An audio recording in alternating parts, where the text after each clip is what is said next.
What's on your playlist right now? In my class. Go to guilty pleasure food. Ice cream. Ice cream.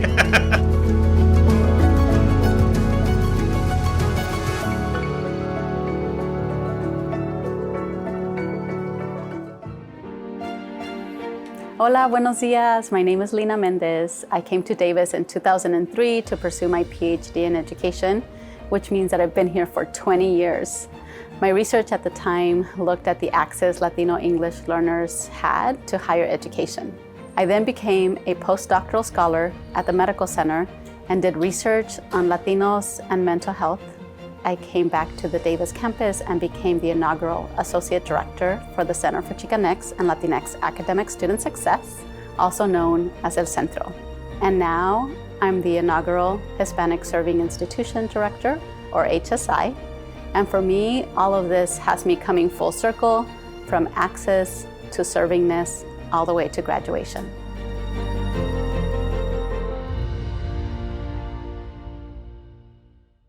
Welcome to Face to Face, Lina. Gracias.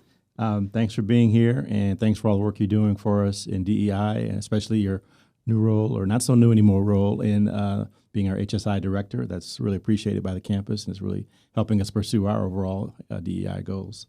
I want to start with some questions about you personally. I want to hear about your journey and sort of what led you into higher ed, and how did you get to where you are today? Yes, so I'm originally from Idaho. So a lot of people are always surprised by that, and there are Latinos in Idaho. And I lived there until I was 8, and then I moved to Mexico, and I lived in Mexico for 6 years to be with my mom, who had gone back.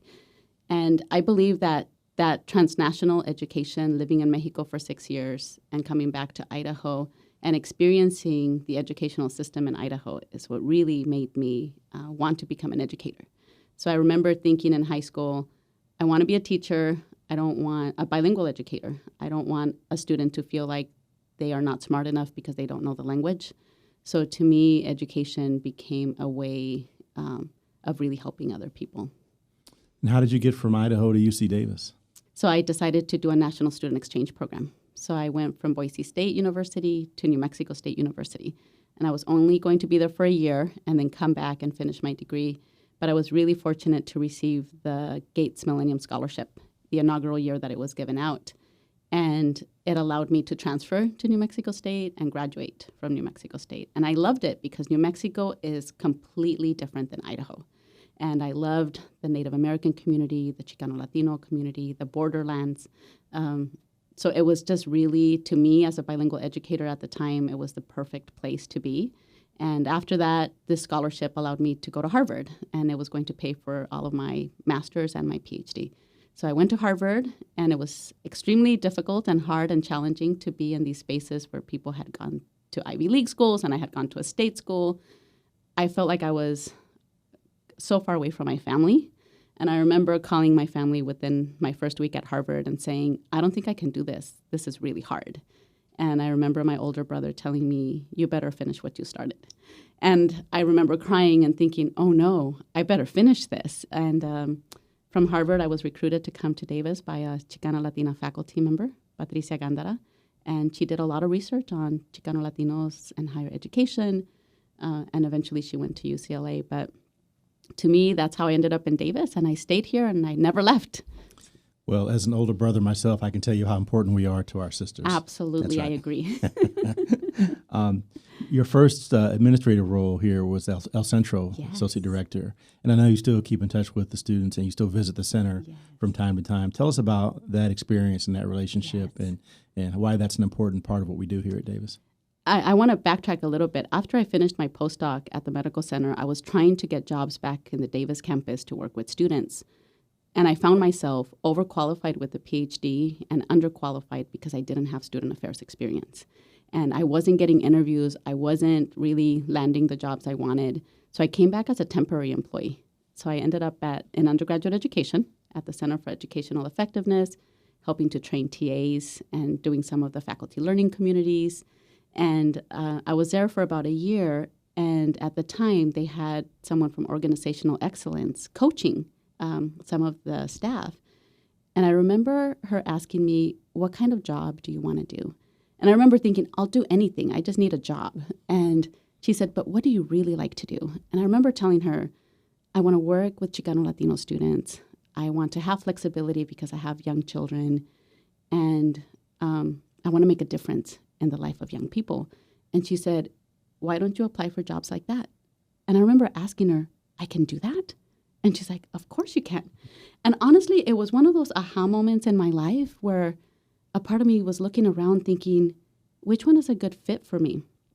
And within a couple months, the associate director position opened. It was brand new. And I said, this is exactly what I've been looking for and what I've been wanting. And I applied, and I was really fortunate to get the job, and the rest of history. Wow, that's really impressive, and we're glad that it worked out. Yes. Worked out for us as well as you. And now, fast forward to today, you're HSI director. Talk about the UC Davis journey to being an HSI and what your role in that is and why that's important. Yes. So HSI stands for Hispanic-Serving Institution, which is a federal designation given by the government once you reach 25% of Chicano Latino undergrads. And I have to say that UC Davis has really been proactive and leading the way, and a lot of it to your leadership, Chancellor May, is a lot of schools across the U.S. tend to be HSIs once they receive their first grant. So they get their grant, and then they hire a director or someone to lead it.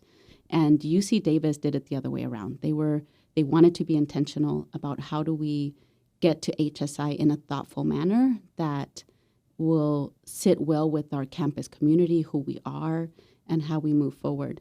So to me, it feels like becoming an HSI and thinking about it and planning with community and with students and staff and faculty and taking into consideration what do they value. Becoming HSI is not just about the grants, which a lot of people think that, right? They can think, especially students, they've told me before, you've all gotten the money, how are you serving me? And so it's a lot of having to communicate with people about what it means. It has never just been about the money. It's about how do we transform people's experiences. And for me, when I've been looking at UC Davis from a Chicano Latino lens, we have such a rich history dating back to the 60s and all the way until now. I was recently just reading an article on the future professors, Professors for the Future. And I had no idea that it was actually started because of a group of Chicano Latino graduate students who said, we have no idea how to become faculty in academia. And I just read that last night, and I was like, this is kind of, how we've been built in the fabric of UC Davis and how important it is for us to get that designation to allow us to just open doors for different opportunities, for students to do research, to get TA-ships, to get GSRs, to become, researchers that are funded by grants, and to collaborate with our other UC sisters. We have 5 of the campuses that are currently HSIs, so 4 of us are emerging, and we're on our way. Yeah, I like to think more in the HSI acronym about the S, the serving part, yes. Right? And really it's about serving that student community, regardless of the other circumstances around grants and 25% of the threshold. We still have 8,000 yes. Students that are in that community that need our attention. So yes. I think that's the most important part, and you're serving them very very well in your role. Let's pretend though that we've reached the milestone. We've got to 25%, and 5 to 10 years from now, after that milestone, yes. What would you like to see our campus looking like? Yes. I remember asking you this question a few years ago. I would really like for our students to feel like they can see people, faculty that look like them, administrators that look like them. I would love for them to see buildings that are named after a Chicano Latino person on our campus. I would like for some of the food, for some of the drinks. I think of café de olla, Mexican hot chocolate. Obviously, pan dulce is something they always want in Davis. For those who don't know Davis, it's we don't have a bakery, a Mexican panaderia in Davis. So we have to go to our, Dixon or Woodland, our neighbor cities across, the roads. So it's, to me, I feel like those are the moments where people start really feeling like they belong, that the university is here to serve them and their needs. And that's how we'll know that we are successful as an HSI. Yeah. Well, I think making people feel like they can eat the foods that they're used to, making people feel like they can, approach different people, speak different languages, engage in different ways, and to have us mentoring each other and championing each other across campus, not just for Chicano Latinos, but I think for every student, right, is how do we continue to thrive as a minority-serving institution. Yeah, I say all the time when we talk about diversity, diversity includes everybody. Absolutely. It's not just marginalized students. It's not just one particular group of students. Yeah. It's everybody. I want to play a little game, sort of. We have a tradition in the face-to-face interviews where what we call the hot seat. And I'm going to ask you some questions, rapid fire, looking for like a one-word or one-sentence answer. Are you ready? I'm ready. Let's do it. Let's do it. Okay. It's about to be summertime. What is your dream vacation spot? Oh, I love the ocean. I actually really love Point Reyes. Point Reyes is one of my favorite places. Okay. Yes. You like the beach? I do. Yeah. I love it. My wife is the same way. Yes. What's on your summer reading list? Oh, yes, that's such a good one. There's some Transforming HSI's book that just came out by Gina Garcia. I also love poetry. So Amanda Gorman is someone I absolutely want to read. So I've read some of her other books. So I think for now, those are it. Yeah. She's fantastic. She is. Favorite food or meal cooked on the grill? Ooh, on the grill. I would have to say chicken. I love chicken. Yeah? Yes. Where do you like to cool off on those 100-plus degree Davis days? You know what? I have to say that the Arboretum provides some wonderful shade, and I love the Arboretum at UC Davis. I would also have to say that movie theaters are also a great place. My husband loves watching movies, so once in a while I go with him. Yeah, what kind of movies? Oh, he loves every kind of movie. He can quote things from movies, and a part of me, I'll watch it again and say, I don't remember that part. I don't remember that movie. So we're totally different. Yeah, that's a good place to cool off, though. Yes. And I ask this question of all of my guests. What's at the top of your playlist right now? This week has been Shakira. Okay. She is doing a song with her son, Acróstico. It's in Spanish, and there's a sentence in there that she says, one plate broke, but not the entire set. And she talks about how sometimes we run and we never get there.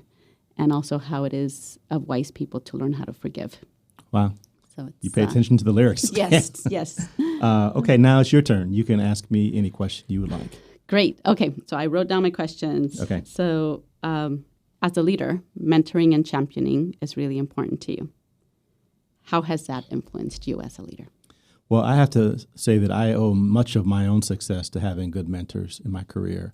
And I think if you'd ask anybody in a leadership role, in fact, they do these surveys of Fortune 500 CEOs and people like that, and they ask them about, what was key to your success. And everyone says having a mentor or a sponsor, more importantly. And that drives me to be a good mentor, be a good sponsor to people that are following me. And I really get a charge out of seeing my former students and people I've worked with become deans and become leaders in academia and start businesses. And they often, let me know how they're doing. And that just makes my day when I hear about that. So I think that's so important. So try to make sure that's an important aspect of what we do here at UC Davis. Yes, your Chancellor shadowing program has been really successful. I hear from students.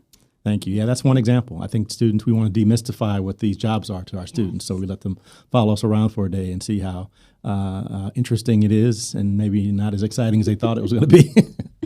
Yes. So my next question is, when you go through hard times as a leader, how do you get through it? There's lots of things I do, and there are plenty of hard times. I think exercise is important. It's a therapy for me. It allows me to work off some steam, let off some steam. I think I also am pretty introspective and spiritual, so I pray. And then I have to give credit to my partner, my wife. She's the sounding board. She gets a lot of the venting that I like to do when things are not going well, and she takes it well, and she helps me, gives me good advice, and helps me to get through some of those hard times.